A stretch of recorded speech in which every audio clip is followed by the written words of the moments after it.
Okay, let's get going. Let's do it. I've been trying to tap dance, and hopefully Stephen would be able to join us, but let's march on, and I'm sure more people will join us as they can. Gentlemen, we'll start with you, Wayne. Please introduce yourself to our students and a little bit about your background. Sure. I'm Wayne Carmona. I'm a line producer and a unit production manager, so I belong to both the Directors Guild and the Producers Guild. I actually started my career in television and advertising back in New York. I grew up in Los Angeles, but once I graduated, I went to a community college like yours, and then from there I went to a professional art school, Art Center College of Design, and from there I went to New York to work at an ad agency, and the folks at the agency decided they wanted to open a commercial film company, so I went along and never looked back. All of my art training, I applied to the task of problem solving, because everything that is part and parcel of telling a story is trying to organize it in such a way that it goes together the way it needs to for a particular story. So I worked in New York for several years. For a time, I was the production manager for 20th Century Fox when they would bring movies into New York.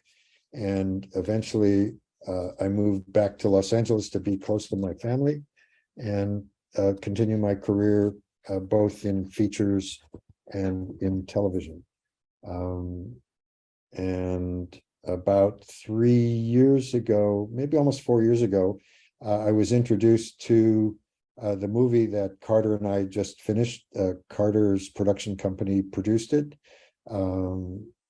And I was introduced to the script and Michael Keaton, and was able to sort of create some of the building blocks that gave the production company the wherewithal to try to get financing and put the pieces together. So we've had quite an adventure over this last few months, and I'm pleased to say that now it's up to Michael Keaton as an editor, a director editor, and as Jessica Hernandez, our editor, to show us what we did. Yeah. Oh my God. I was asking Jessica at the wrap party if we could get any little Christmas presents, any little scenes, snippets to see. And she said, well, you're going to have to ask Santa Keaton if you want any of that for Christmas. So, well, I'm Carter Stanton. I've been at Brook Street for basically my entire professional career for the last 12 years. I went to film school at the University of Miami in Florida and majored in production over there, as well as English, because you have to do a double major over there. And started interning in LA the summer before I graduated, and just loved the city out here, and sort of knew that I was just going to come to LA the second I graduated to try to hit the ground running and find something immediately. And the internship was at a post-production house in Santa Monica. And they called me the day I graduated and said, we've got an assistant editor position. It's paid. There's benefits. If you can be here in a week, it's yours. So I canceled all of my summer plans and stuffed my car full of everything I had, and started driving to LA. And on the second day, they called me back and said, sorry, the Universal deal isn't what we thought it was going to be. We don't have the position for you. Maybe you should go home for the summer and, come back and intern with us in the fall. And I was just like, screw that. My head and my heart is already in LA. I'm on the road. I might as well keep going. So I just kept going and started interning at a bunch of different places, a foreign sales company, a production company, on a film, as I was waiting tables every night, just doing the hustle. And Brook Street was one of those internships. So all unpaid internships. And Trevor Matthews, our CEO, he's a financier, he's a producer, he's acted, he's directed, he's done a bunch of stuff. And it's really rare to find somebody who is as focused and passionate about film and actually has a good heart and wants to see the company grow and invest in people. So I've stuck around, and Knox Goes Away, I think, is my 8th film with the company. This film came to us. I read this script. An agent sent it to me after Toronto International Film Festival meeting a few years ago. And at that point, there had been various iterations of trying to get the film off of the ground. And we met Wayne around that time, as he had already worked with one of our production partners on different versions of what the movie could look like. And Brook Street had just come off of our film in Morocco, The Forgiven, with Jessica Chastain and Ralph Fiennes. And that was about a $10 million film. And we thought this could fit into kind of the rough budgetary structure that we used on that film. And so the stars kind of aligned. And, Keaton was filming for Batgirl and The Flash and other things, and was continually trying to find a window to direct his second feature. It's been 15 years since he directed his first. And the stars aligned. It's a miracle that any movie ever gets made. All the planets have to align. And luckily, he found the time and the space in his schedule for us to make this movie in earnest this year. So it's been a process. We can get into it. I know your questions ask a lot of different things about when it started and development, et cetera. So I'll kind of let us get to those details when we get there. But so that's how I came to this movie. Well, yeah, we'll dovetail right into kind of the first set of questions here. It's like, when did the project really start? I mean, when did it get greenlit? I mean, the project really started when Greg Poirier wrote a killer script. I mean, he wrote this movie on spec years ago. And his manager, Michael Sugar, one of our producing partners, had worked with Michael on a few other movies, on Worth, on Spotlight. And they're the connective tissue there to get Michael to the screenplay. But the project did not get, green lit in essence until this year, until we got the California tax credit, which kind of shored up our finance plan. And we started, official prep in August, Wayne, mid-August. So I guess you could call that the green light. The green light was really August. And you started principal photography when? October 24th. So it was how many weeks now? Let's see. Yeah, we had between various parties, not everybody started mid-August. You sort of trickle in your HODs. So we had between an 8 and 10 week prep period. And HOD is head of department. Okay. Yeah. Acronyms are crazy in our business, and who department keys are and HODs and all this. We want to make sure that you guys sitting at home understand some of the vernacular that comes out. Break down your roles and responsibilities. Wayne, what were your roles and responsibilities during principal photography? Well, I would say, taking a half a step back, I perceive myself as, in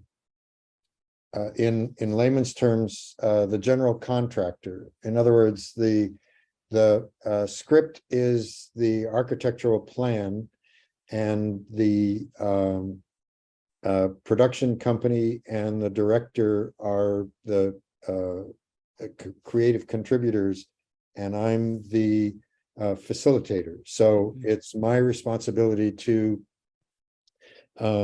manage the budget, oversee the budget, manage the what you might call the subcontractors, all of the different departments, whether it be camera or props or wardrobe or any of those, and then moderate and try to keep everything moving, because you have a schedule. And in our case, it expanded ever so slightly, but it ended up being a 26-day schedule to work within the budget constraints or privileges that we had. And so that's generally my function, and to keep people, just to make sure that the crew members are fulfilled in terms of getting paid, getting fed, and getting the work done. Not necessarily in that order. They better be fed, if nothing else. Exactly. I think we're one of the only, except for some of the maybe Silicon Valley entities, we're one of the only industries that provides breakfast, lunch, and sometimes dinner and snacks in between. Rarely will you go to a job where there are scheduled meal breaks and the meal is provided. Usually you show up with a lunchbox. But in our industry, we find it a little more conducive to efficiency if we keep people motivated with dangling that carrot of money and that other carrot that they can eat along the way. And boy, has craft service changed over the years, hasn't it? Yes, it actually, the story that I was told was that years ago, there was a producer who had a buddy who was a kind of a punch drunk fighter. And so he wanted to take care of him. And he said, why don't you go get a pot of coffee and a box of donuts and put out a cup, and people will, put a quarter in or a nickel or whatever it was at the time. And that's how you make some money. Now we show up with a tractor trailer with a complete kitchen inside and provide more food than I'm still astounded that people at 9 o'clock at night are eating another meal, but we provide it and they eat it. So Yeah, you don't lose weight on a film set. You certainly gain it. I ate like 4 meals a day for like the last 6 weeks. It's absurd, but there's a lot of, it's stressful. You're working long hours. Your brain and your body is stimulated in all these different ways, trying to get all the work done and problem solve. And sometimes a donut or a Belvita cracker or a snack meal or whatever it is just like a little break from the insane mental gymnastics that you're doing for 14 hours or whatever it ends up being for that day. Yep. So, Yep. Yeah. And I remember those 16 to 18-hour days way back when. Thankfully, we didn't have any of those, but When I first started out, it was those, and it was like, oh gosh. not unusual, exactly. Yeah, with a 5-hour turnaround. that's crazy. So yeah, I know. That's back when dinosaurs ruled the world and stuff like that. So Carter, what were your roles and responsibilities during principal? And hi, Steve. Hey, you got back up. Yeah, you'll notice I just went grainy again. We're having some power issues out here in Calabasas. So if you lose me, I'll be back as quick as I can. But I'm here. So Nice. You look crystal clear to me. So that's great. You're good.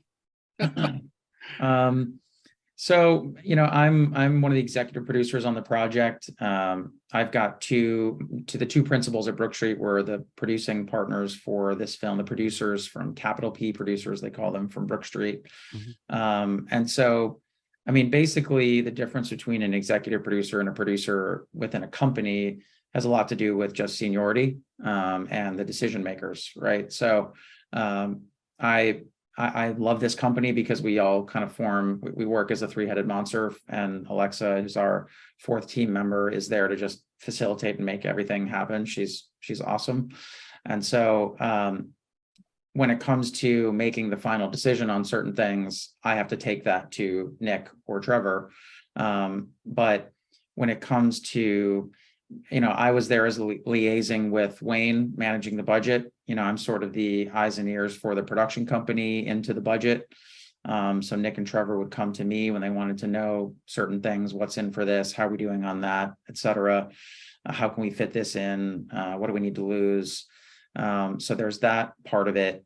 And then it's really kind of oversight and help and assistance with the production team, the Wayne and his team in the office, when it comes to any of the things that pop up on a daily basis. So it's, say it's insurance claims because a truck scraped against another truck, or it's, talking about locations that we need or things that we don't need. It's really just kind of soup to nuts, all the decisions that are kind of happening in real time.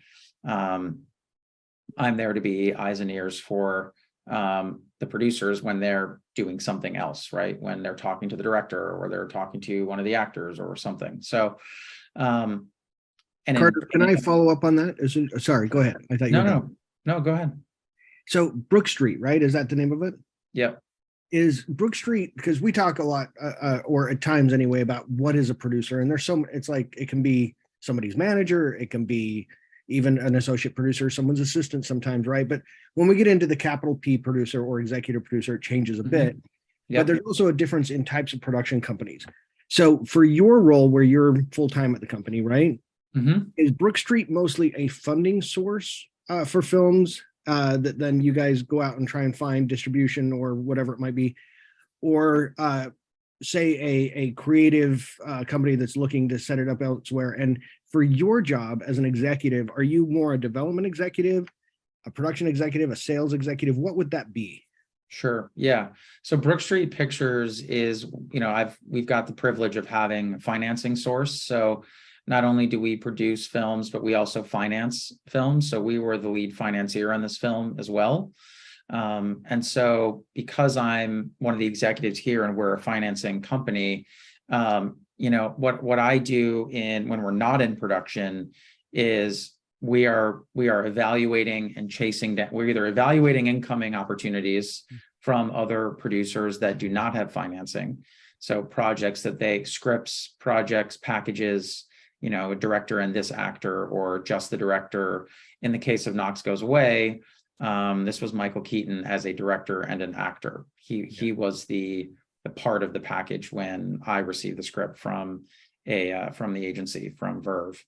And so then it becomes about assessing the value of that, to understand how much we would feel comfortable investing in that film. Right. So that's where Wayne was incredibly helpful, because he was there managing the budget and helping us understand what it would cost. And then Brook Street, we then reached out to, we went out to foreign sales companies to do foreign sales based on this script and Michael Keaton as a director and actor, to help us further mitigate the budget and the cost for this company. I was also then spearheading the applications for the various tax incentives. So we made our application to the California tax credit. We were then waitlisted, and it was shared with us that it's very hard to get off the wait list, and you don't really want to count on it. Yeah. So we then steered the ship over to New Mexico, and I started that process over there. And then we magically got off the wait list, and then we moved everything back to LA. So, and when it comes to evaluating product, you are looking for packaged screenplays, not necessarily developing them from scratch. It's actually both. We do a little bit of everything. So we we don't do a lot of book adaptations. It's a long road, The and only company in town not looking for IP. I love that. yeah, right. So you know, we like to sort of, we don't really pay for that much development. When Brook Street comes in and pays for development, it's usually to get something from the draft it's currently in to the green light draft. It's us saying, here's how we perceive this. We think this is basically there, but in order for it to fit within our financing structure or the production, we need to do, you know, a couple tweaks here and there. So that's really the most of the development that we do. But we do have a slate of, you know, 10, 20 other scripts, you know, varying times that have come in that we have read and liked and are developing with a filmmaker, or, you know, working on with a director, or, you know, it's an actor's passion project, things like that. So we do a little bit of both, but primarily we are assessing scripts that are have some attachment to them that And are close to ready to go. is providing for us. Yeah, exactly. That are closer, you know, than to ready to go. Yeah. Yeah. Thank you. Yeah. But as far as my role on the film, I mean, when you get into production, it's about sort of managing the production. But, you know, a huge part of my role as a part of this company is in the prep period, is in pre-production, because that's when the financial closing happens. That's when you have to bring, you know, we brought on Film Nation to do foreign sales at Cannes last year. You know, this year they sold to over 20 international distributors.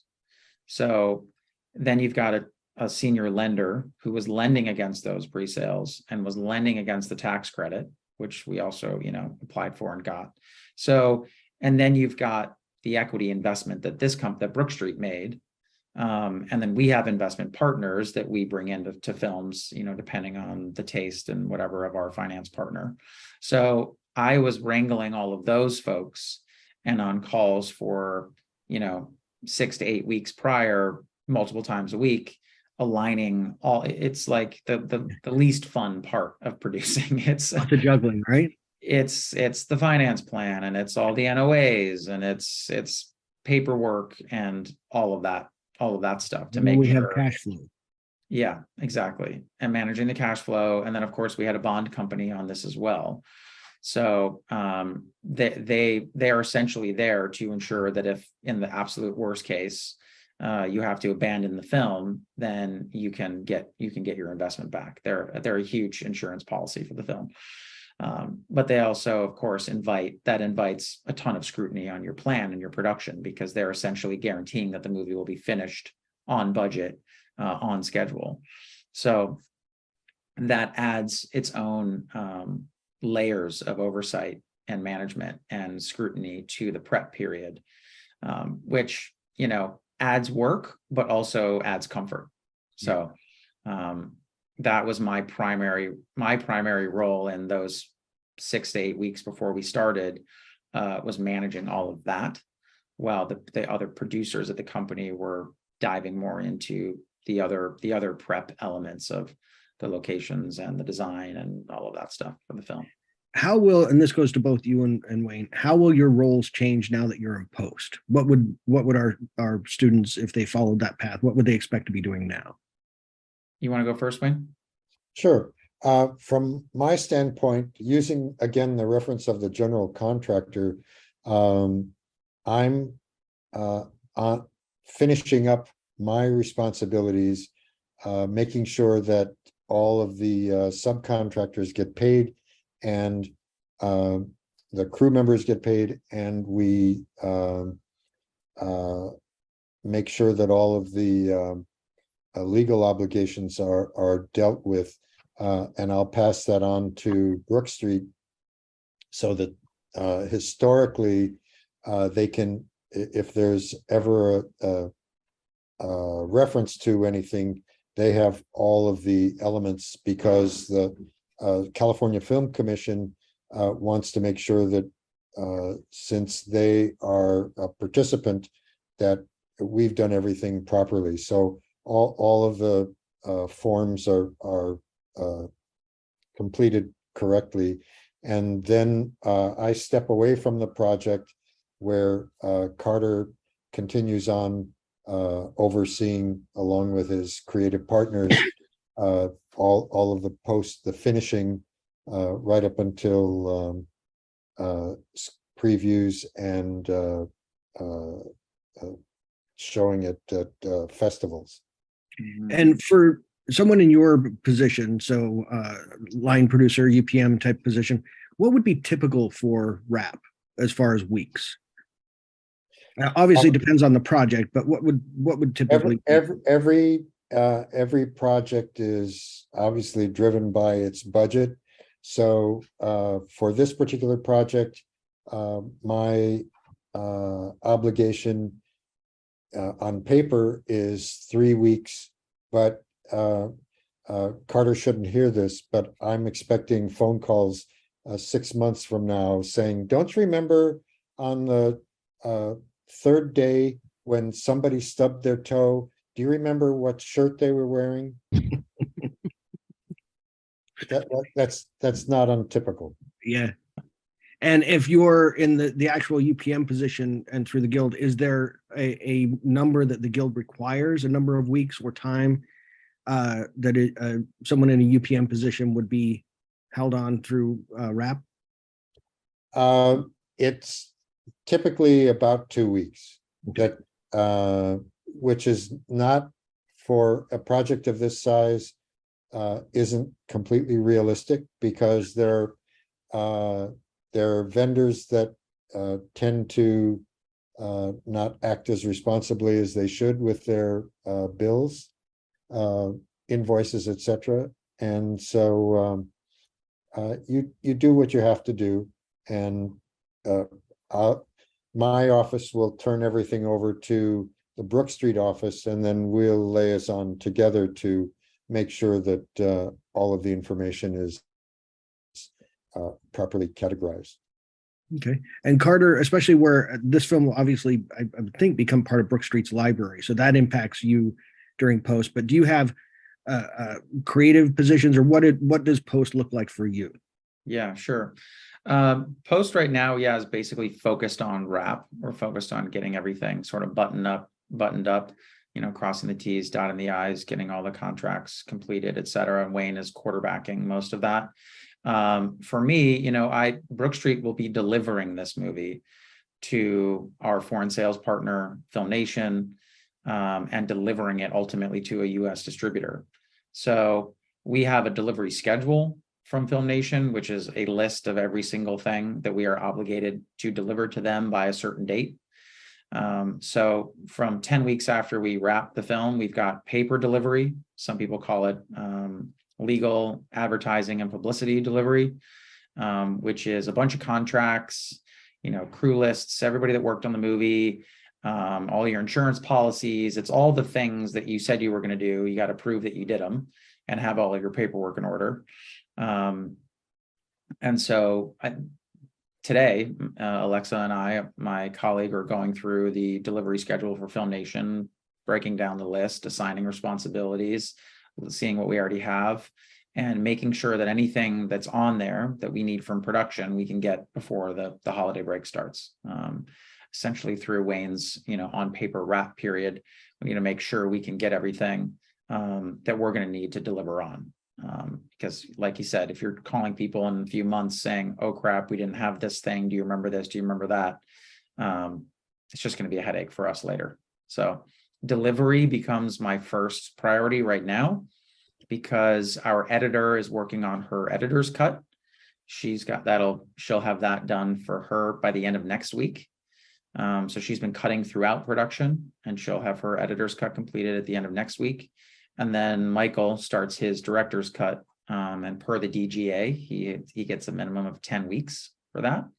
So while he's focused on his cut, we are going to be focused on, getting all the paperwork in order and everything for delivery. Because when he's done, that's really when more of the creative part of this, which is watching the cut, giving notes, et cetera, and putting the finishing touches on, will begin after his 10-week director's cut. And there is no US distributor yet, so Correct. that will impact your job as well. Yeah. Correct. Yeah. So we'll be delivering to our foreign partners in May. And then at the end of May, June, and then we will immediately, if we can make it to Cannes, you know, that would be the dream if we could premiere the movie at Cannes. Obviously, you have to get in, so the movie has to be in decent enough shape to share it. And you never want to rush. You know, you never want to rush a film to try to get into a festival. You want to make sure the film's great. You want to make sure it's polished and it's you know, artistically satisfactory to Keaton, of course, first and foremost, and the producers. So if we can premiere at Cannes, then we would also use that as a sales opportunity, and all the buyers would be there for that.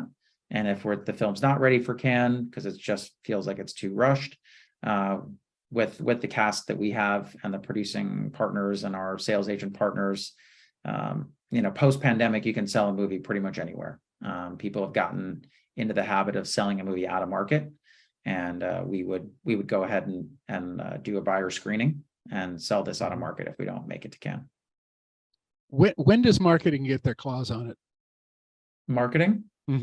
Well, for the international distributors, when we're delivering to them, we'll be delivering what's called an EPK, electronic press kit. Essentially, it's a bunch of stills that were filmed on the project. We had interviews with cast members and producers that'll be provided to them that they can cut together for promotional material. So the marketing will the marketing machine will start for the international distributors when they know their release date, and same for the domestic distributor. So that's a while off now, because they'll do that when they know the film's being released, like their date. Yeah. If we go back to the beginning of your careers for both of you, is the position you're in now, is that what you targeted when you started? And if not, what was your path, so to speak, that led you to where you are now? Go ahead, Wayne, I'll let you start on this one again. Okay. As I mentioned at the beginning, I actually started by graduating a professional art school, thinking that I would be a graphic designer or an illustrator. And when I transitioned to the little commercial production company, I had no idea that I was associating myself with people who had won many awards. And so very early on in my career, I was exposed to so many different responsibilities, and I was so naive recently out of college that I didn't know that I wasn't supposed to do something. And so eventually I just evolved into that person who accepted the responsibility for getting things done. At one point in my career, I think 30% of the television commercials I was responsible for producing. Constantly, I used to joke that I was like Mr. Phelps in Mission Impossible, because our company was so busy that I would receive a FedEx envelope with a script, a plane ticket, some cash, and meeting notes, get on a plane and fly to the next place, meet some people, execute, get another envelope, get on a plane, fly someplace else. So I honestly had no life plan, as it were, or aspirational vision to a particular title. I simply kept stumbling my way into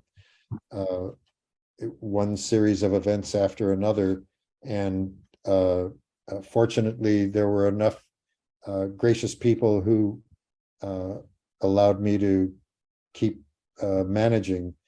Just as a piece of irony that has nothing to do with anything other than my journey is, one day I realized that my grandfather had been a manager at an aluminum factory in Chicago, managing lots of people.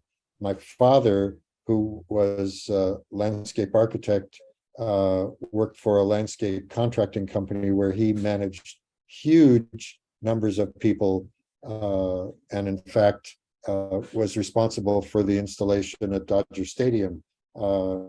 And so one day I realized that, oh, wait a minute, I'm doing the same thing as my grandfather and my father did, just in a different industry. I manage lots of people. I refer to myself as a crisis manager because in what we do, there's always something that's not going right, because it's like planning a party every day. You hope that everyone is entertained, but you never know if somebody's going to crash the party. Hey, Carter, is it the same with you? Was this the part of your career trajectory, and this is what you're thinking you're going to do, or were you headed off someplace else? Yeah, not originally exactly. I mean, I went to film school with the thought of being a writer director, with writing and directing. And so I wrote, directed, edited, and produced, 5 shorts, 13 comedy sketches. I was producing student TV shows. I was a host of a movie review show. I was just kind of doing everything, trying everything. And it's a little different. It was a little different in film school. You sort of, nobody cares about your project more than you do, right? So you end up wearing so many different hats that I think, I enjoyed the directing part of it, but I was actually doing a lot of producing, which I didn't quite realize at the time, until I came out to Hollywood and was, interning and being around other producers and directors. I still write on my own, and it's just a fun thing for me to do. So I envision at some point, perhaps directing something that I've written, but I came to a production company who was financing and producing horror films at the time.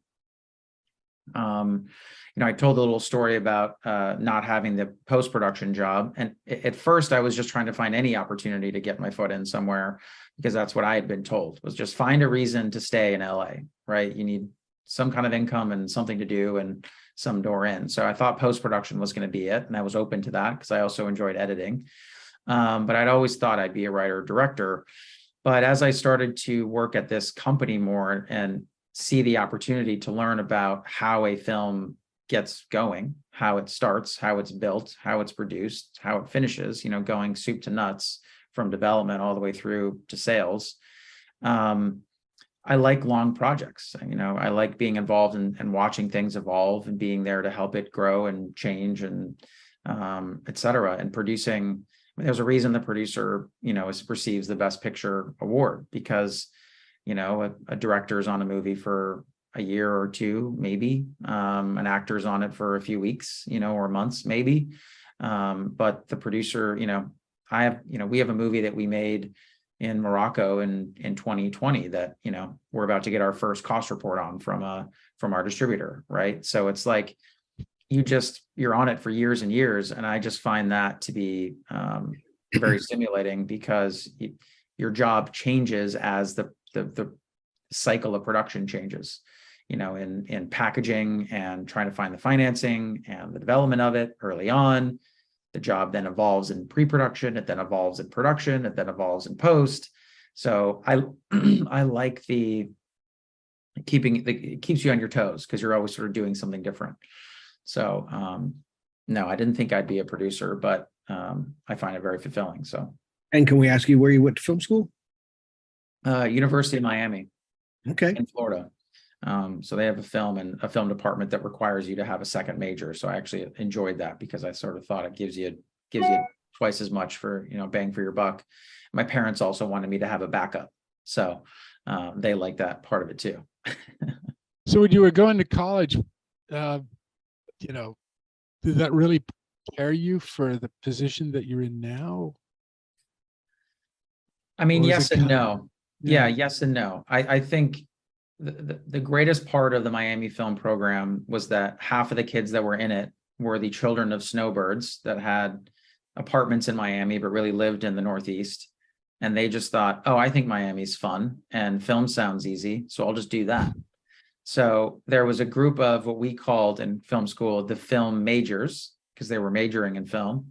And then we had the film makers, or the people that were actually there and wanted to be there because they really wanted to be a part of movies. And so when half of your department, half of the students don't really care, that means you've got more access to the equipment, you've got more access to actually go make things. So the best part of film school for me was all the experience I got wrangling people to make a short film or produce a TV show or those things. There was no course on tax credits or building a finance plan or, how do you build a budget? Like those things weren't at that film school. So I sort of learned by doing in LA, and you really learn how to handle and wrangle people when you're doing it on student films, because it's a little more pure. There's not really money involved, right? People aren't getting paid for their positions. You really have to convince people to come out and be part of your vision. Yes and no. How about you, Wayne? I'm sorry. Go No, ahead. I was Steve. going to say the same thing. Wayne, are there things you use from school that kind of surprise you? And is there something that you wish you would have learned, even though it was, I guess, graphic design, right? Well, I've been pondering how to answer the question in a meaningful way. One of the most exciting things about my beginning experience at Art Center was one of my first classes, which was a problem-solving class. And the first problem was, how would you rob a bank? And so it was, I found that thrilling, not from the exciting, because of the challenge of, oh, that's really a good question. How would you do that?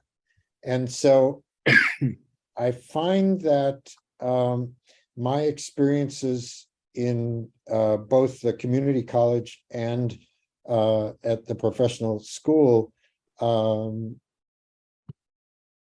are all of the things that I use now, because they basically challenge you to figure out how you solve a problem. One of the things that I get very frustrated about with some of my team members is that they, and I don't mean this in an insulting way, but they're lazy thinkers, in that, well, that's what I did yesterday, that's what I'm going to do today, and that's what I'm going to do tomorrow. And one of the most exciting things for me, one of my takeaways is I've never done the same thing 2 days in a row. We use the same stuff all the time. We use some sort of image capture device. We have actors and actresses. We have a place to film. We have to organize how it goes together. But when you put anywhere from 150 to 600 people together to try to imagine somebody's vision, you have to be flexible, and you have to be up for the challenge. So I think that what I learned during my education period was that how to be curious, which I get a really big kick out of, as the expression that many of you have heard and probably used before. I'm a master of nothing, but I know a lot about a lot of little things. And so it's very important for you if you, no matter what level of filmmaker you want to be, if you want to be a technician or if you want to be a creator or on the creative side, I think curiosity is the one thing that you should stimulate more than anything else. At least that's what works for me. Because I'm constantly asked, do you know about, and if I don't, I want to find out why I don't. Yeah, there's a generational thing, I think, for sure, with the lack of critical thinking skills, or that they're pushed and promoted, where the bank robbery thing would really make you use those skills, right? As opposed to teaching to the test. And we talk a lot about that. And it would be generational, but those critical thinking skills really go a long way when you've got problems to solve every day that aren't the same. Yeah, you're always filming in a different location and a different set of circumstances with different people. So you may, even if you filmed the same script in different places, you would have to solve completely different problems, right? So that's certainly part of the exciting part of making a movie. We might have to figure out our own version of the bank robbery thing to promote those skills. Sorry. Yeah, no, that's a great idea. Mm-hmm. We might get in trouble for it, right? Teaching our kids to rob a bank, but we won't take it over. Well, it's not robbing a bank. We'll figure something out. There's You're another not vehicle teaching them that how to rob a bank. They're teaching you how to rob a bank. That's true. How do you avoid TikTok for 24 hours? Yeah. All right. And Wayne, is there anything that you wish that you would have learned? Because the critical thinking goes so far. It really it can lead you anywhere career-wise. But is there anything you wish you would have gotten in college? At the time, I thought I was at the top of my game, because that particular school actually turns out 50% of the auto designers, 30 to 40% of the product designers in this country, and a great number now of photographers and filmmakers. So I would say that there wasn't anything that I could point to say that I didn't learn, but what it did underscore was how significant curiosity could satisfy your goals. When I went to New York and we began filming, I was again beating this word curiosity to death. I made a point of going to the camera house to learn how to use the camera from the standpoint of how it goes together, what the lenses do, and how to service it. And I did the same thing with torturing our favorite sound mixer as well, to understand what he was doing. Not because I wanted to be a DP or a sound mixer, I just wanted to understand what they were doing. And I didn't, I actually created, there was no film course at Art Center at the time. I think, initiated the idea for the first film course because I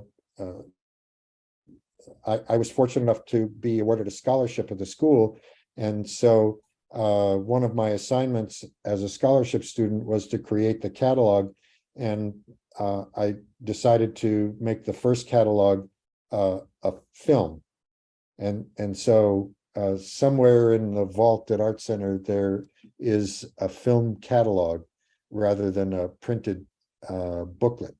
But I would say that what I didn't learn, I was able to learn in the field. And I think jumping ahead to the end of some of your questions just for a moment, I think for all of the folks that are joining us on this Zoom and have the patience to listen to us, all I can do is encourage you to follow your interests. And I think Carter can attest to this as well. I don't think of this as a job. If it were a job, I don't think I could do it. Because there's so much that stimulates me in terms of the day in and day out problem solving, that it really gets me excited to keep doing what I do. Moving on then, what are the most important soft skills? Oops. I think we lost him. Yeah, he's frozen. for So, me too. so much for the power. So what are the most important soft skills? Sorry. That no, it's okay. I'm taking it. What are the most important soft skills that you use on a daily basis in your interaction with people? This is such a we're such a close knit family, if you will, and how you've developed those soft skills over the years. Carter, you want to start, or you? Yeah, I thought I would. Carter, you jump in. Yeah, sure. I mean, just so I'm and when you're talking about soft skills, you're talking about things that are not like, I know how to turn set up a light or put the camera on, or how to operate I mean, it's the human interaction and how we all get together and how we really work as a family. Because we live with one another for months. Yeah, exactly. I mean, for me, it's more about listening to people. I think producing a movie is really managing egos for the most part. You've got a lot of people that all want and need to make sure that they're heard, or this or that. And at the end of the day, you're really trying to make the same movie. So you're trying to get all those people on the same page. And so I always find, I'm not a yeller. I don't like to, I like to listen to people. I like to encourage people. I like people to feel supported and heard, and valued. And so it's having a sort of rah, like excited, positive attitude, and listening to people, to me, has been the thing that's always made it more fun, because it's a really hard job anyway. Mm-hmm. It's a really hard thing to do. But the soft skills to me is like, if people don't like you, or people don't want to be around you, it's going to be a lot harder to ask them to do something that they haven't done before, or push them to do something a little bit differently. And so to me, it's really about learning about the person, understanding them, understanding what their desires are for the project or their role, and demonstrating to them that you're there to fight for them, but also to push back and to put in perspective, to help everybody work better together. So to me, it's really just about getting to know people and listening to them. How about you, Wayne? Well, I would say broadly, that's a brilliant response, because this is I refer to it as a team sport, where we're the team captains, in that we have to get everybody to coalesce to understand the vision of the director and help help execute. And again, echoing what Carter has said, and by the way, we didn't pre-rehearse this.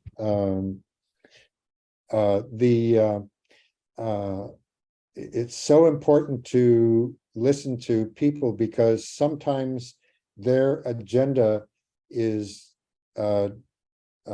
different than what the overall agenda has to be, and it's very important to be able to be perceptive enough to hear what they're saying, as you're all racing down the hill as fast as you can to get out of the way of a rolling boulder, or whatever might be coming at you that you didn't realize, like time.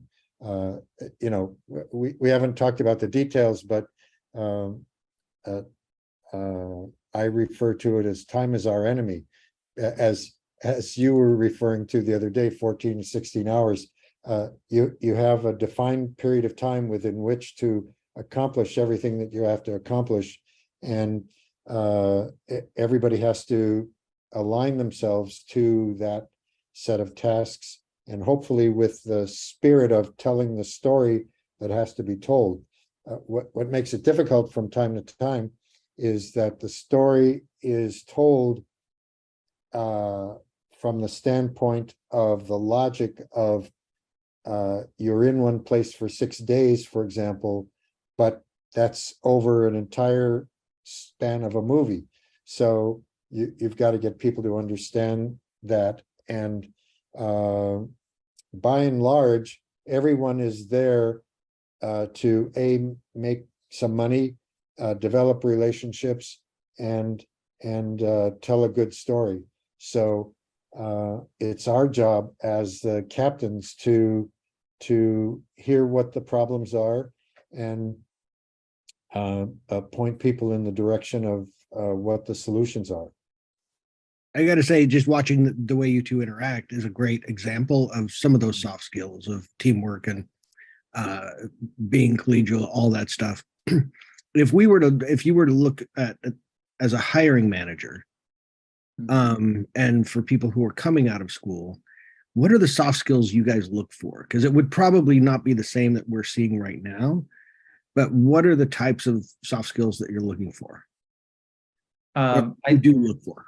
Yeah, I think Wayne hit it on a little bit earlier, but it's really a curiosity. It's really a kind of a willingness to attack any problem from various angles, and an ability to learn to do that, because it's hard to define everything that you need in somebody, because like we've been saying, the challenges are different all of the time. So it's somebody's sort of their agility in being able to think about things from multiple different angles. You know, it's like somebody that can go off and say, here's the problem, here's what I'm being asked to do, let me go explore it from a couple different avenues, see what solutions I can find, and come back, right? Like the saying is, don't bring me problems, bring me solutions.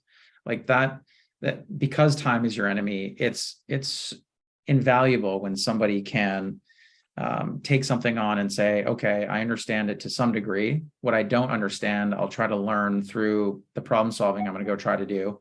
And then I'll come back to you with a few different places, a few different solutions.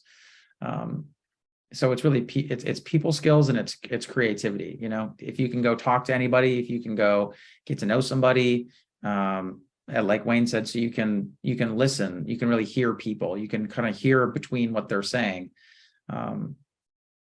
People just have to want to be around you.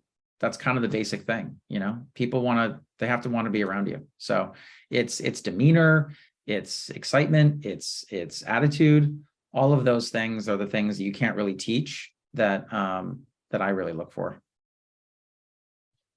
Yeah, I think I have evolved over time.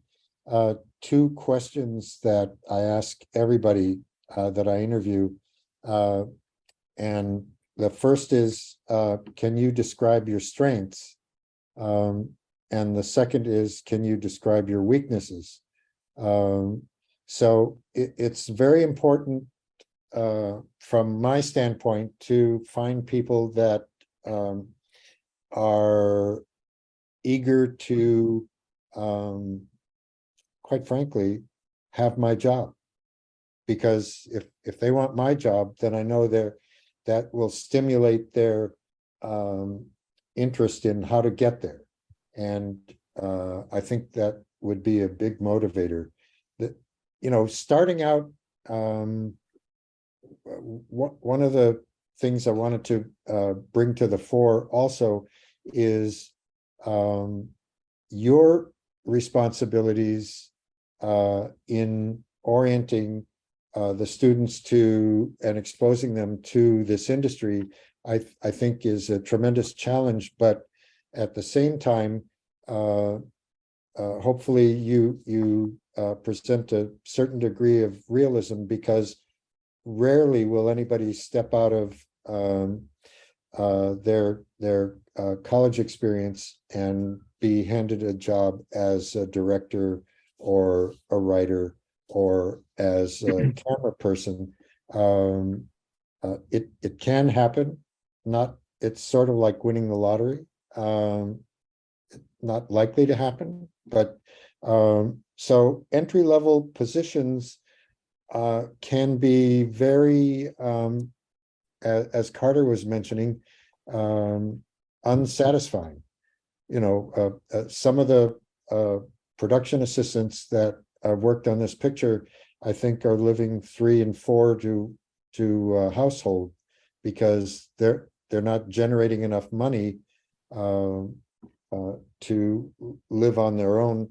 But what they're doing is they're developing relationships with each of the different departments.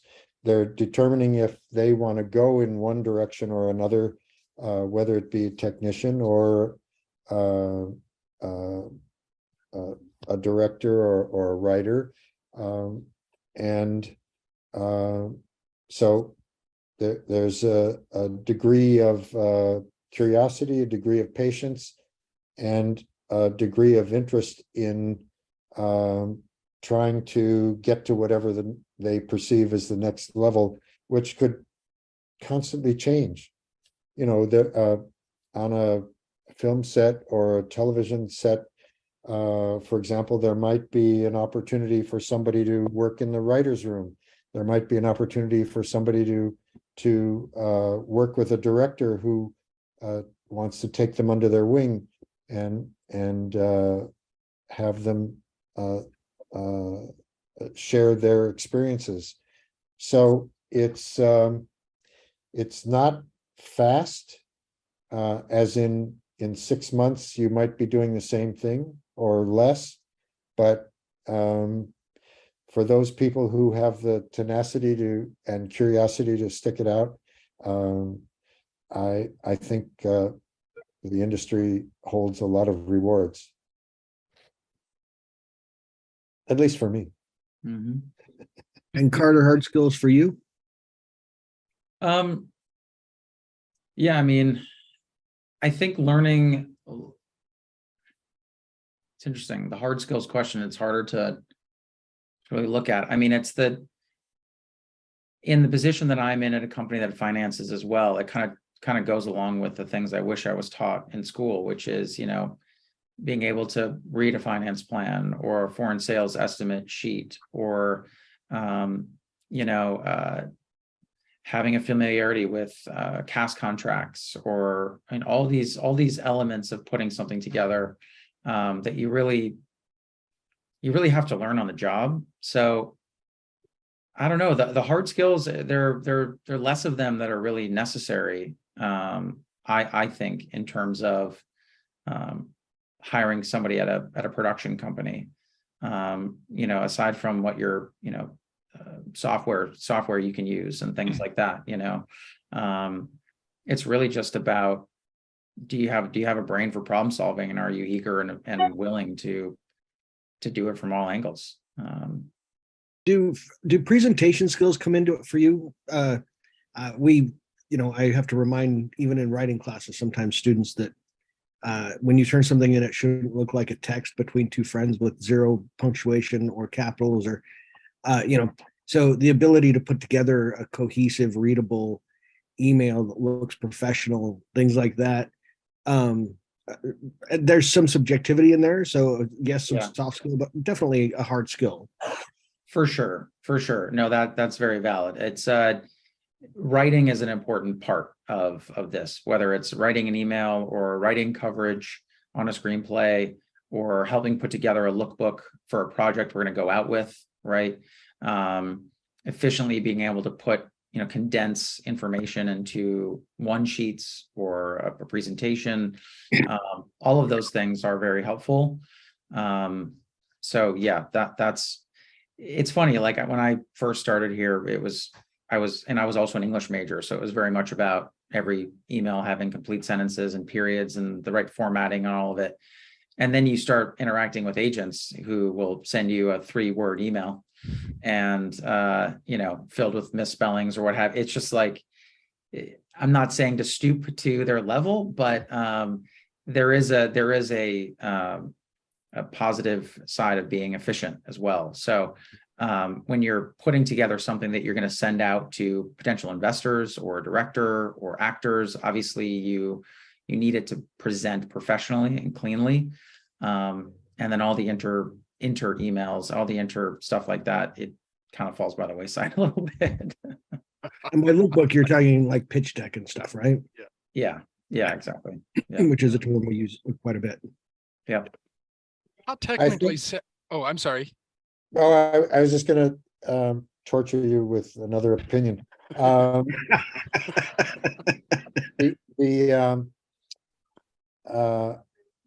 Because of my background in advertising, where communication is really essential, there is something that I'd like to share, which is what is referred to as the elevator pitch. And that is something that in your communication,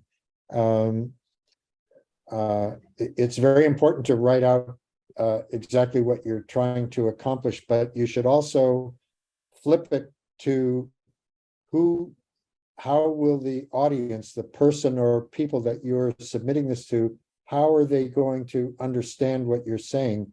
And if you can synthesize it down into something that is very essential and succinct, you're going to probably rise up a level or two in the communication world, because people are inundated with many, if not hundreds, and maybe thousands of emails or other communication. And so if you can be incredibly succinct, there's a good chance that you will get the attention that others might not. Mm-hmm. Yeah, Absolutely. absolutely. Yep. Yeah, it's very helpful in that regard, because a movie, a screenplay is 100 pages sometimes, or a concept or an idea can, you could spend hours talking about something, but when you're trying to get everybody on the same page, or you're trying to convey it, the clarity of it is very important. Absolutely. How technically savvy today does a producer need to be? Carter? Interesting. Yeah. I mean, it really depends on the software. I guess it, Because we're now so dependent on technology for everything in our quote unquote digital age. And it's like when I started out with a Bullock's 16 millimeter camera, and now we're shooting on, Aries, the world has changed, and it's a different place. And yeah, I mean, I couldn't set up the camera and be a camera operator, but understanding, the different parts of it, what's the head that we used consistently, Wayne, for the instead of a steady. The Worrell head or the Sackler head. oh yeah, Yeah, like understanding what things are helps you with servicing your crew. So it's good to be technologically savvy in terms of like understanding where we are with cameras or budgeting software, stuff like that, that helps you in your particular role. But I mean, I'm not coding anything, I'm not creating anything. Movies are made on computers now, right? So you have to be able to email and use a phone.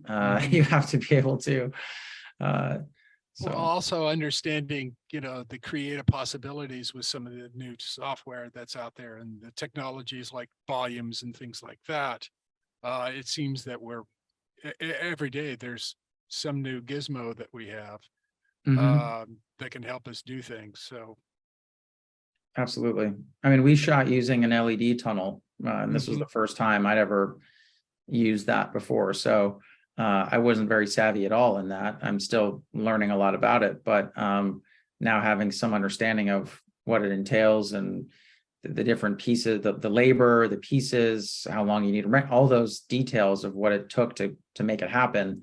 You only just benefits you when you move forward and inevitably need to solve a similar problem on another movie. Mhm. Have things gotten more complex? I mean,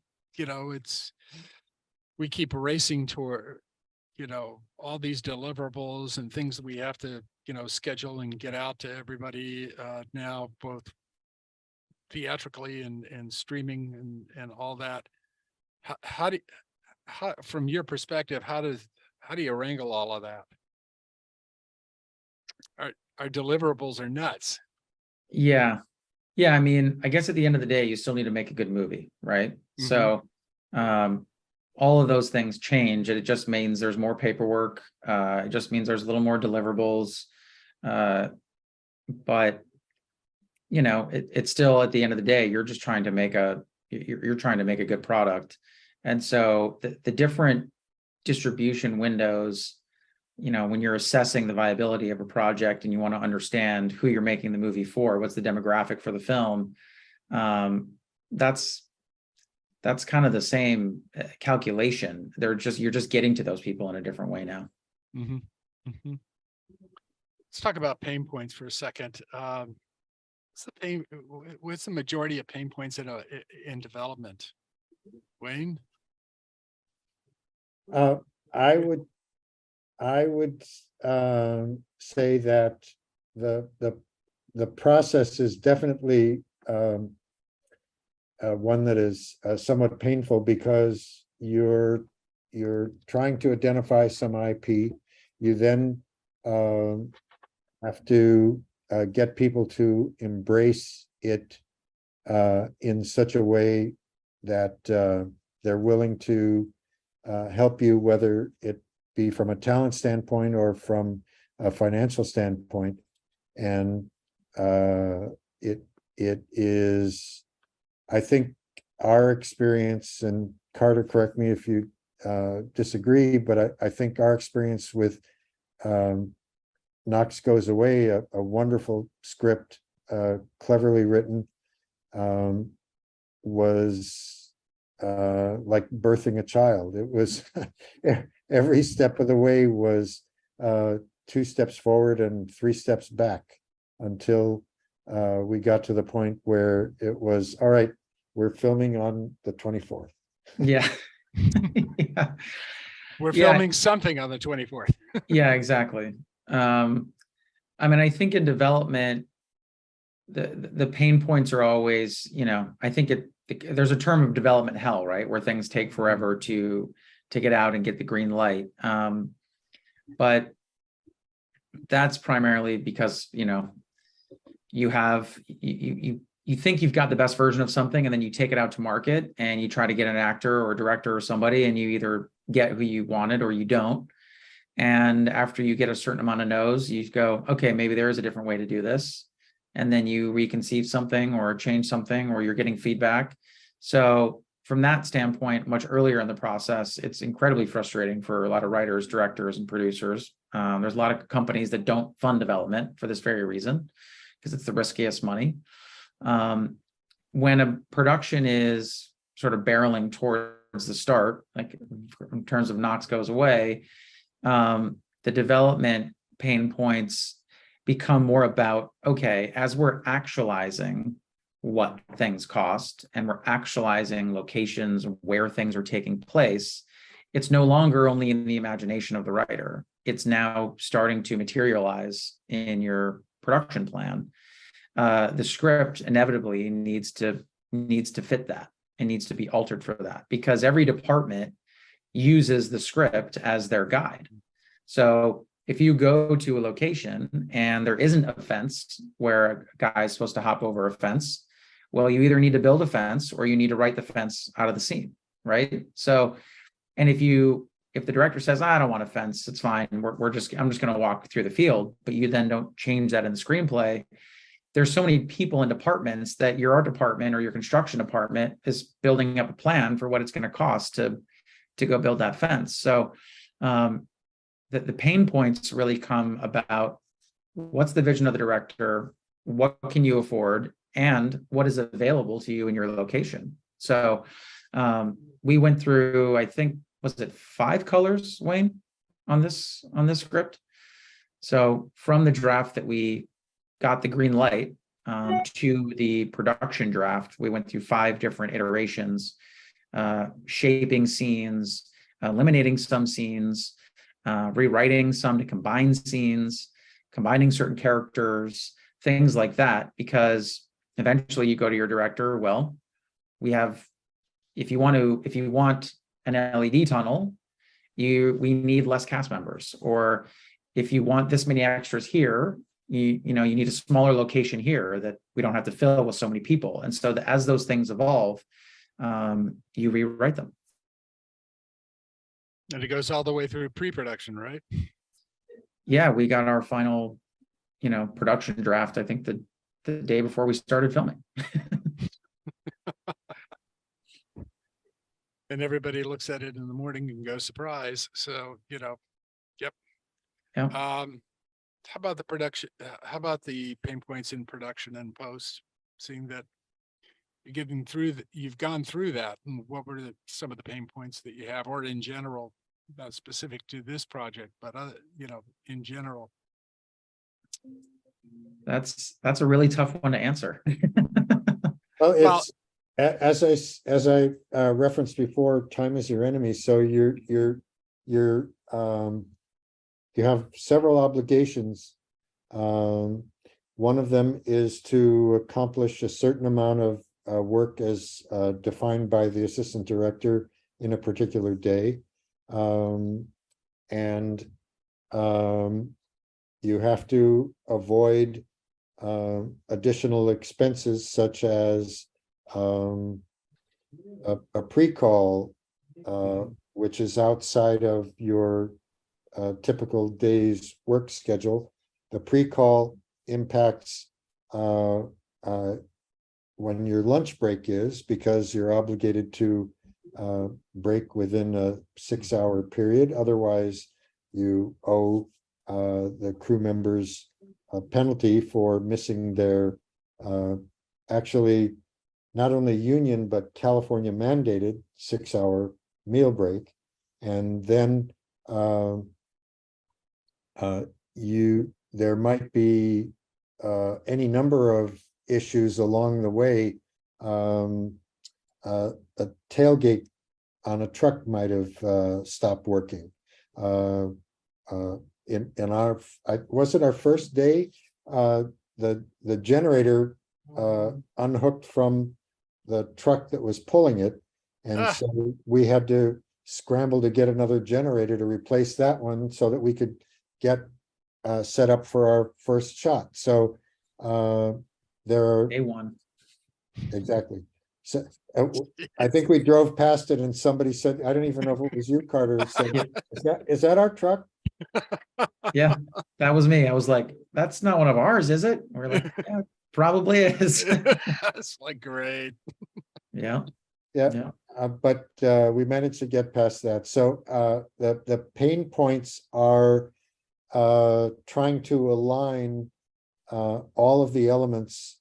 In our case, we had a crew of actually anywhere from 150 to 350 people, some of them working behind the scenes, some of them being with us on production at the same time, all of them having to run and get or service in a timely fashion. So it's a matter of trying to juggle many elements all at the same time and make it look like, well, this is the way it's supposed to be. Yeah. I mean, and you get a lot of your pain points in the first couple days, because you have all your best laid plans, and then you get into your first day and your cinematographer says to you, your DP says, look, my camera crew, like I need that extra guy. We're just not moving at the speed we're moving, we need to be moving at. Or, the first day we shot with 2 cameras, it took 3 hours to do the upload for the camera cards. And so we had to rent some more camera cards so we could be doing these uploads throughout the day, as opposed to waiting toward the end of the day, which then means you can avoid your overtime and your penalties. So, you have one person in a department that's not playing nicely with others or doesn't quite get the message and you need to replace them. And so inevitably the first couple days, you discover a few pain points right away that you have to bob and weave immediately so you can, be proactive about the problem solving and stay on. Are you shooting mostly 2 cameras now because of digital? It makes it so much easier. We carried 2 cameras the entire time. But I think we ended up shooting about half of our days with 2 cameras. Because sometimes, some of the sets you're just like, we can't even fit 2 cameras in there, or, Or the eye line is wrong, so it's not going to be of any benefit. Yep. So we have just a few more minutes left, and I want to make sure that the students that are here get a chance to ask a few questions. Oh, wait a minute, no questions. No, I'm just. No questions? Oh, wait. Just kidding. I didn't have that. Mhm. Sorry. Do any of you, we're throwing it open. Jeremiah. Yes, sir. I have a question for Carter. Mhm. I'm looking at your LinkedIn page right now, and it says you worked as an executive assistant for a little over 2 years. I was Mhm. wondering, what did you learn in that position, and do you have any advice for people who are probably going to go down that path? Yeah, sure. I mean, in the assistant positions, you're answering the phones all the time. You are managing the schedule. So you're doing a lot of scheduling, coordinating with people. And you are the central nervous system really for that office or that executive. So what's kind of genius about it is, even though it's not the most exciting work in the day-to-day, you have a window into basically everything coming in and out of that office or that desk. So I would encourage you to use as much of your time as you have available to, if you have a chance to look through that contract that came through that you forwarded along to somebody, or if there's anything that you don't know and you have access to, take a couple minutes and look at it and become somewhat familiar with it. And hopefully the person's desk that you're on, or the office that you're in, you can find some time when it's not crazy busy to ask a few questions about what you kind of took your own initiative on to explore, because that goes a long way in showing the people that you're working with that, like Wayne talked about, you're curious and you're taking the initiative to learn what you don't know on your own, because you really have access to almost everything. The other thing you're doing is you're connecting a lot of phone calls, and so I would encourage you to listen, because the most thing I learned the most on was just listening to the producers and the directors and the agents and everybody talking about what they're talking about. Oh, on this call, when you're going through a foreign sales sheet, what are the right questions to ask? How do you figure out if this is accurate or not, or a good thing or a bad thing, et cetera? And it's gonna be long hours. So while you're young and have the energy for it, I would say embrace the hours and be proactive about learning about all the things that you have access to. Awesome. Thank you. Mm-hmm. Anybody else? Yep. When you're going through earlier development or just pre-production with a writer or a director, like what does that look like? And what's the difference between obviously a writer earlier on and then what you move into with the director? What's that process? The closer to production part of it is more about making the script align with the production plan, kind of what I was talking about a little bit earlier. The process really depends on how far along the project is. So if you're doing a book to script adaptation, it really becomes about talking about the pieces you're going to keep and what you can lose. There's a lot of outlining. To me, you can't really do development without an outline. So there's a lot of outlining, there's a lot of back and forth. It really becomes, if it's a writer director, it's a different process than it is with just a writer. And if it's just a writer, it's really about it's about clearly communicating and understanding what the producers are expecting or anticipating, and what the writer's take is on it, right? So it's a lot of outlining, and it's a lot of talking. What do you think, Wayne? I think it's absolutely, it starts with the story, and whether you're a producer or writer or director, the first element, as far as I'm concerned, is there a through line of logic? Do the characters make sense as to who they are, their relationship with one another, and what is evolving as a story? And then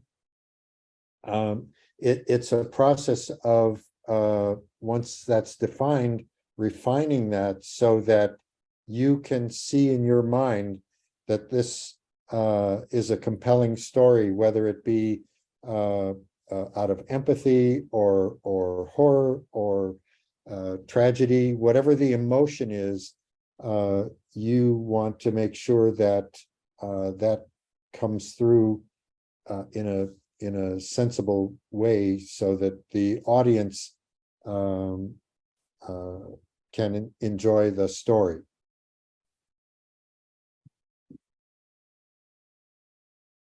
Anybody else? I'm sorry, Wayne. All I was going to say is, as Carter said, echoing what Carter said, as you get closer to production, you now have to weigh all of the practical elements, such as, can you get from this house to that barn in a way that is efficient?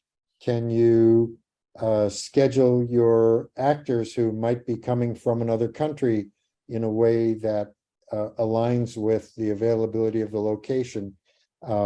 Is there something that you have to change? Like there's a fence, there isn't a fence, et cetera, et cetera. So then you try to apply the real world elements that you're going to incorporate into the story to help fulfill the story.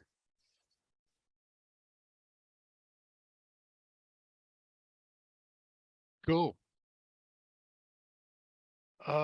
Anyone else? From the go ahead.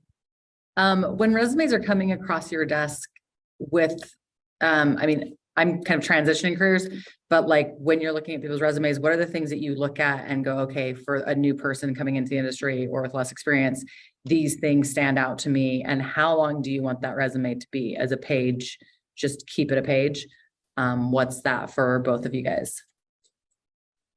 Sure. I mean, yeah, I always think the more concise, the better. But 1 or 2 pages is fine, as long as it's, as long as you're, putting everything on there that, when I look at resumes, I like to look at a sort of diversity of things. I like to look at somebody who has kind of tried a few different things, or has taken the initiative to, do more than just like focus on one thing, because to be a producer, to be a filmmaker, you really have to be agile. You have to be willing to do a bunch of different things in a bunch of different ways. So that's really the sort of the main thing. There aren't any big red flags for me, other than somebody that doesn't seem like they really want to get out of their comfort zone.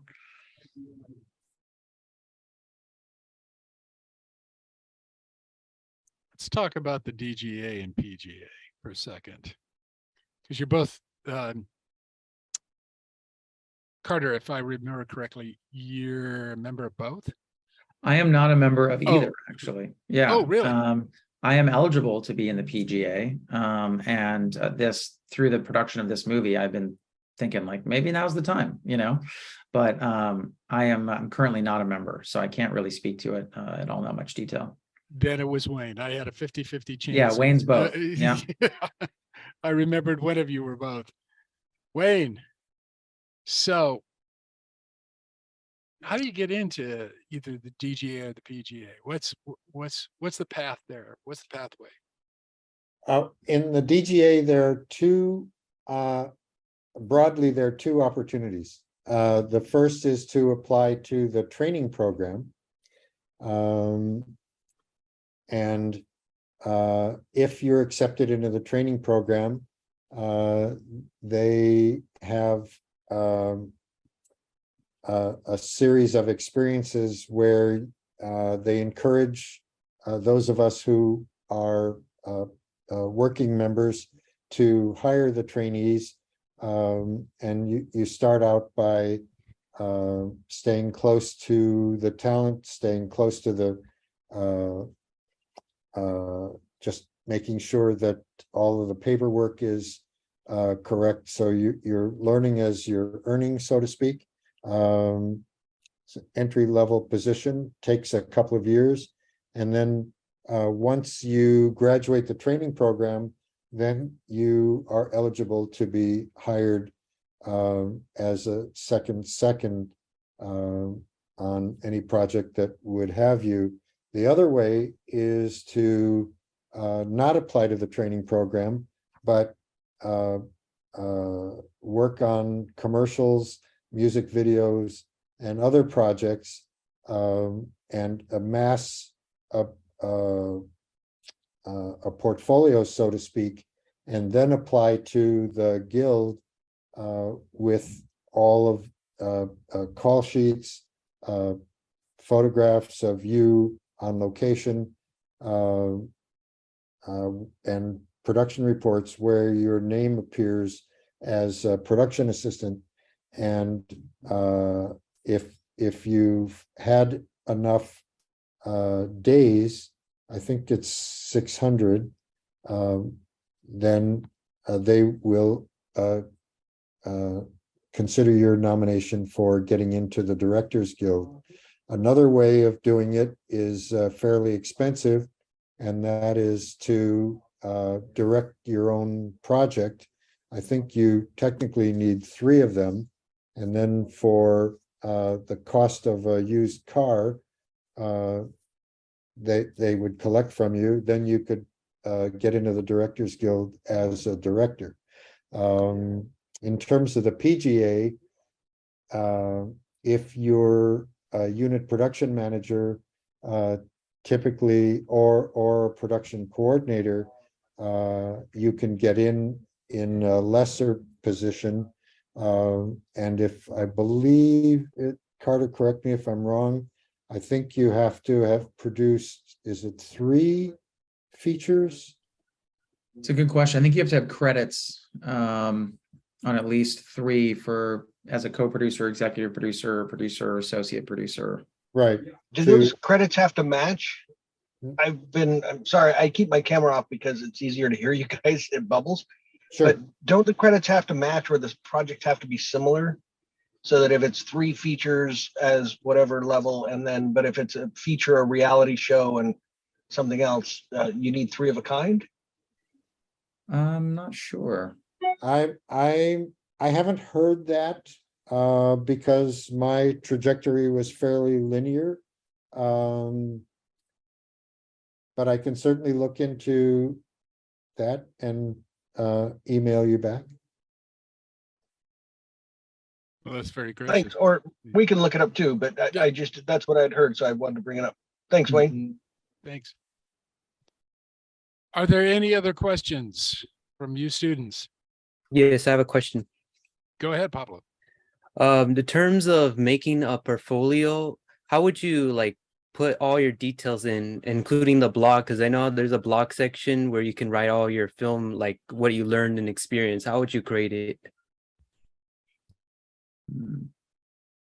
Film portfolio. That's Pablo, are you talking about film school applications? I'm talking if you were just to make a film portfolio in general, like all your experience and stuff you've done in it. Yeah. I mean, a lot of the things that I think of when I'm looking at either whether it's directors or students, a lot of times they'll have like a website. So you can feature some of the work you've actually done. Otherwise, I think of it more of as a resume. You know, listing out all the different roles that you've had on productions or, you know, documentaries, et cetera, TV, whatever you've worked on. I would think of it more as I would think of it more as a resume. I don't really see portfolios. Wayne? I would have to concur. A picture is always incredibly valuable. So if you have the ability to put together a little website, I think that is a contemporary way of being sort of ahead of the curve, and you could use that as your resume. But also, there's nothing wrong with something as simple as a 1 or 2 page resume that might reference links to films or little projects that you've done, or if you can, you know, show images some other way. Obviously, you don't want to spend very much money, but at the same time, if you have a way of showcasing your work, then I think it's definitely of value, even if it's you know, here are my YouTube videos. I think that would be or TikTok videos. People just want to know that. I mean this in a positive way. People want to know how they can take advantage of you, as in your skill sets, your curiosity, and your artistry, and your ability to contribute. As Carter said before, if you're an assistant to an executive and you're listening, and there are documents, your value comes in when you say, did you know that on page 3 that we have to provide transportation on every other Sunday? And so diving into the details are part and parcel of your contributions. Cool. Anyone else? Stephen, do you have anything?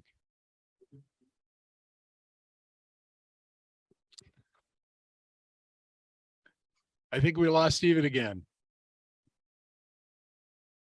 All right.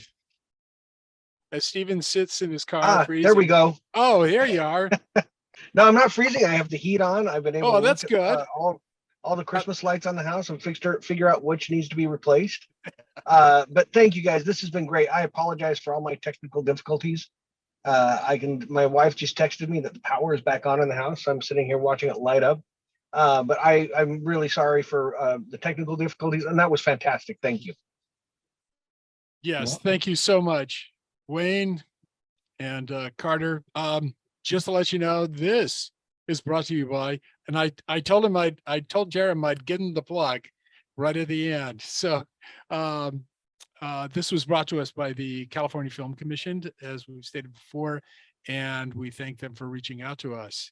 And gentlemen, I wish you all the luck in the world and happy holidays. And it was fantastic. Hopefully we can get you back again, maybe have a little, Anytime.